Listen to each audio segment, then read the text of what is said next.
supaya ada kelas, ada saling curiga antar umat Islam. Itulah banteng. Maka tujuannya bukan untuk label modernis, bukan tujuannya label intoleran, label moderat, bukan, karena itu mah warna namuku, tetapi tujuannya agar Islamnya lenyap. Maka diciptakanlah upaya adu domba antar umat Islam, antar aktivis. Habib jeung Habib diadukeun, ulama jeung ulama diadukeun. Yang paling bahaya, dibuatlah stigma seakan-akan umat Islam musuh negara. Umat Islam dianggap menjadi oposan pemerintah yang sah. Sampai tadi tim Sigabah sengaja menyebarkan salah satu upaya provokasi, ada 6 ormas yang dibubarkan selain HTI. Maka kepada aparat kami menghimbau, bukan sekedar menyebut itu berita bohong, tapi harus diusut siapa yang menyebarkan, sebab dikhawatirkan ini upaya adu domba antara umat Islam dengan aparat. Diadu berarti ada pihak yang bertepuk tangan. Maka inilah singa sejati. Mudah-mudahan dengan tamsil yang sederhana, singa melawan 3 banteng, kita semakin sadar tidak ada sejarahnya kemenangan diraih karena kehebatan individu. Dakwah itu membutuhkan super team, bukan Superman. Walaupun satu saat Superman itu penting, komo kerusum bobot. Jadi maltiasa itu kesuksesan dakwah umat Islam hanya dengan pribadi-pribadi. Harus satu kesatuan paling tidak. Ketika belum bisa menghancurkan singa, maka 3 banteng tidak terancam. Sekiranya belum bisa menenggelamkan singa, paling tidak maka kejahatan singa tidak merajalela, karena masih solidnya 3 banteng itu menjaga area. Inilah catatan-catatan yang perlu saya sampaikan sekali lagi, terutama kalian generasi baru. Pak Aina tadhabun, mau kemana berangkat? Isuk pageto urang nu diancam ku singa. Baik itu lain mesin asyifa. Itu mesin batur. Begitu dibaledogan mesinna, dibaledogan kacana bae lah dari mesin urang. Isuk pageto beak suhunan urang. Cek batur teh bae nu asyifa ieu. Nah, itu di antara upaya yang dilakukan oleh singa. Tampaknya singa hari ini mengikuti kursus. Singana upgrading ikut TOT. Kira ku singa TOT hari umat Islam meningkat keilmuan dan kewaspadaan untuk terus membangun soliditas, merapatkan barisan, terutama bagi generasi baru persatuan Islam. Mudah-mudahan tamsil ini menjadi bekal untuk mengelola kehidupan di masa sekarang dan masa yang akan datang, agar mata rantai perjuangan para banteng jangan sampai terhenti. Insya Allah akan terus kita rawat, kita jaga agar tercipta kekuatan bersama. Bapak Ibu yang dirahmati Allah, karena hujannya selesai, saya kira demikianlah sesi materi yang perlu disampaikan. Mudah-mudahan menjadi tambahan ilmu yang bermanfaat, dan mohon maaf atas segala kekurangan. Sebelum kita mencicipi jamuan makan malam, hujan masuk darabul biasa, saya persilahkan kepada Bapak Ibu untuk mengajukan pertanyaan sekiranya ada hal-hal yang perlu untuk disampaikan, baik tema terkait maupun tidak ada hubungan langsung tetapi mendesak untuk ditanyakan. Kita manfaatkan waktu sebelum saya amit mundur. melanjutkan tugas ke Tasikmalaya. Aqulu qouli hadza wa astaghfirullah li wa lakum. Wassalamualaikum warahmatullahi wabarakatuh. Saya kembalikan ke Anda.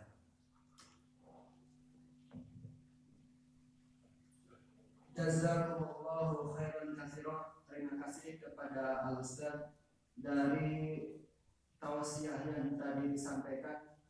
Benar-benar sangat bermanfaat, gambaran bagi kita semua.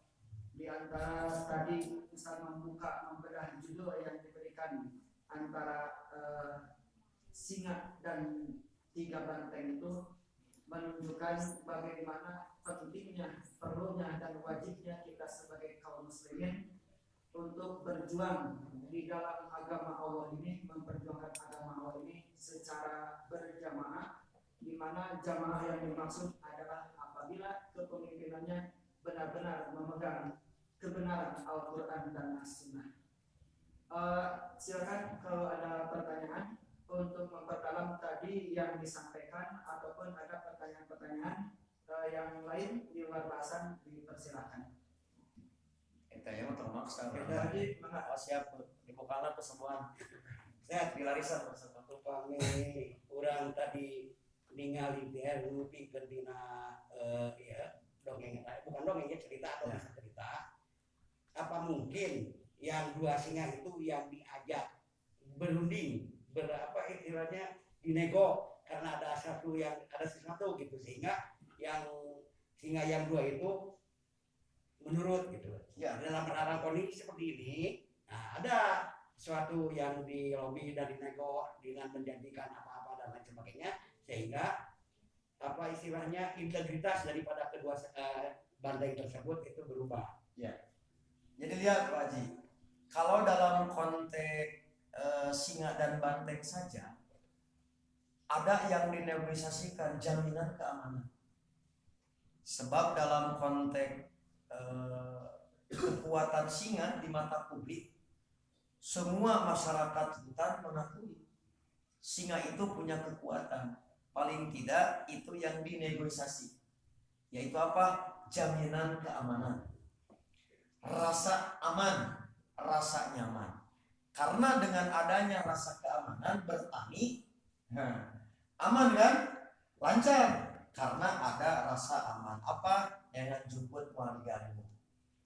Dahar industri bisa. Jadi itulah yang dijanjikan dalam konteks singa dengan banteng sebagai kunci lobby keamanan, kenyamanan. Demikian Pak Haji. ada yang pamit Pak. Perkawis sunat qobla maghrib, Ustaz. Ya. Ada yang menyatakan sunat apa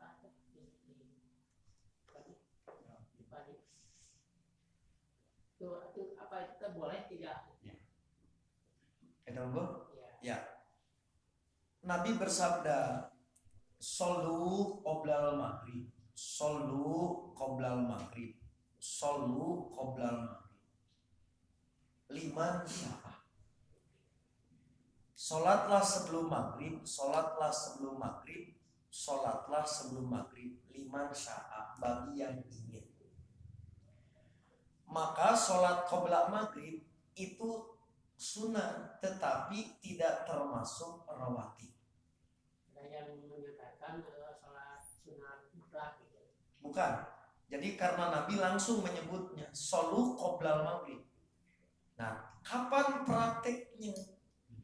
Prakteknya kata Nabi, jika engkau mau melaksanakan ini silahkan di pinggir-pinggir masjid, yaitu digunakan saat imam dan jamaah belum berkumpul. Begitu imam tos aya, jamaah tos aya, mader maghrib. Andai kata pun ada orang yang mau melaksanakan sholat itu, sholat berjamaah jangan terhalang, maka laksanakan sholat hajin ke masbuk. Kenapa? Karena maghrib ke isya waktunya dekat. Kabeh sholatlah qobla maghrib. Beak waktuna itu. Jadi sekali lagi, kenapa pakai liman sya'a? Tidak ditekankan. Beda dengan sholat sunat rawatib. namanya sunnah muakkadah. Ditekankan qobla maghrib termasuk sunnah biasa, tetapi tidak tepat kalau disebut dengan sholat sunat mutlak, dalam pengertian Nabi khusus hadisnya bukan dengan bayna kuli adanain sholatun. Nah, maka untuk tadi setelah adzan sebelum qomat asar, kemudian yang tidak ada rawatib baru bisa disebut dengan sholat sunat mutlak. Kalau ini ada hadisnya bisa, tetapi sekali lagi prakteknya. Maka ketika belum siap untuk sholat berjamaah silahkan, tapi kalau sudah siap maka sahabat tidak melakukan. Begitu kamu? Dah hadis nama sahih. Ya. Gitu. Ya. Ini masalah qobla subuh bagi orang yang sering, bukan sering jiwa tidak wawang lah, Biasa. nah, biasa. Sekarang suatu saat itu memang dia itu tertinggal qobla subuhnya itu karena mungkin jadi apa istilahnya masuk. Ya. Nah, itu boleh nggak dilakukan nanti setelahnya? Nah, ada yang mengatakan itu kalau seadanya qobla subuhnya itu dia rutin atau mendawankan. Bagaimana Ustaz? Ya betul. Jadi gini. Jadi keuntungan bagi orang yang terbiasa melakukan kebaikan itu ada dua. Satu, dari sisi pahala tetap akan tercatat.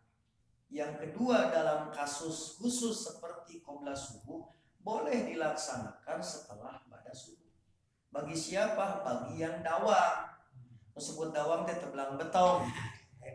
Anu belang betong mah tidak berlaku. Contoh, kita masuk ke masjid tos sholat, maka begitu selesai sholat subuh, setelah itu dia sholat 2 rakaat qobla subuh yang dilaksanakan ba'da. Tapi bagi yang tadi tidak biasa mah tidak ada, selesai sholat subuh wiridan atau sore. Jadi sekali lagi itu bagi yang terbiasa, yaitu mendawamkan qobla subuh karena ada kendala, maka dia boleh setelah sholat subuh. Kemudian safar juga tidak menghalangi untuk yang bersangkutan, berarti sama ketika safar pun terjadi kondisi seperti itu dilaksanakannya ba'da sholat subuh. Itu hadisnya sahih. Begitu, itu keberuntungan bagi yang mendawamah.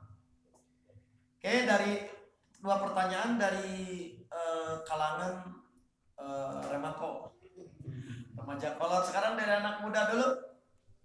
Kalau tidak ada yang bertanya, saya yang bertanya ke anak muda. Cukup? Terakhir. Ya, silakan sambil menutup untuk makan bareng.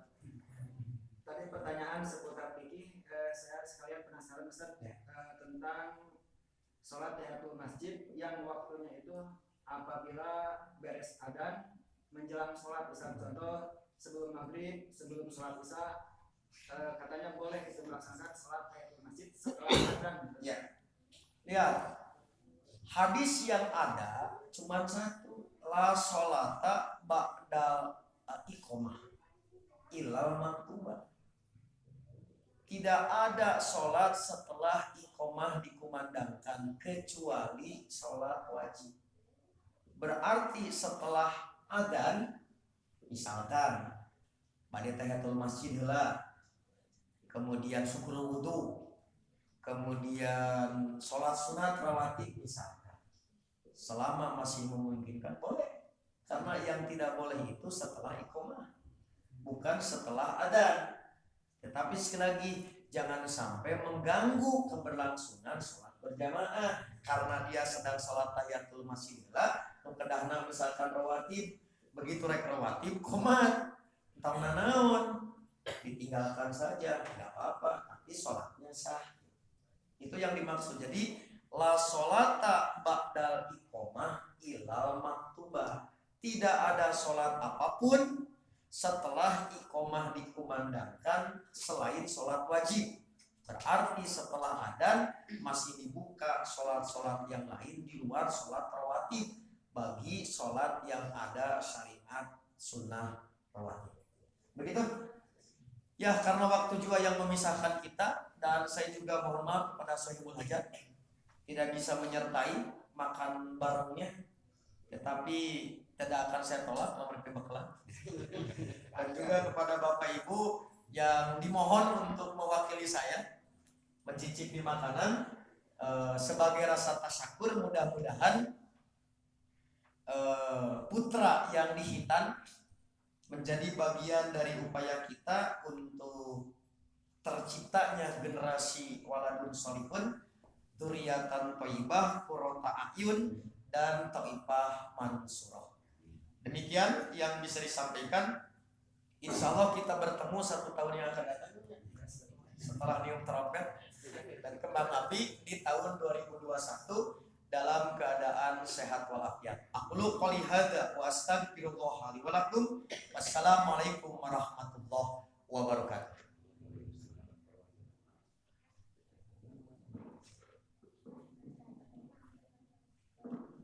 Alhamdulillah untuk kajian di malam hari ini bersama Ustaz Amin Mukhtar telah selesai. Mudah-mudahan apa yang tadi disampaikan dari tema yang dibahas pada malam hari ini, juga pertanyaan-pertanyaan dari ikhwat iman sekalian, menjadikan ilmu yang bermanfaat bagi kita semua, menjadikan ketenangan bagi kita semua untuk melaksanakan perintah-perintah Allah Subhanahu wa taala dalam kehidupan sehari-hari. Hadirin yang beriman, untuk pengajian malam ini cukup sekian. Rabbana atina fid dunya hasanah wa fil akhirati hasanah wa qina adzabannar. Aqulu qouli hadza wa astaghfirullah li wa lakum. Wassalamualaikum warahmatullahi wabarakatuh. Patahlah.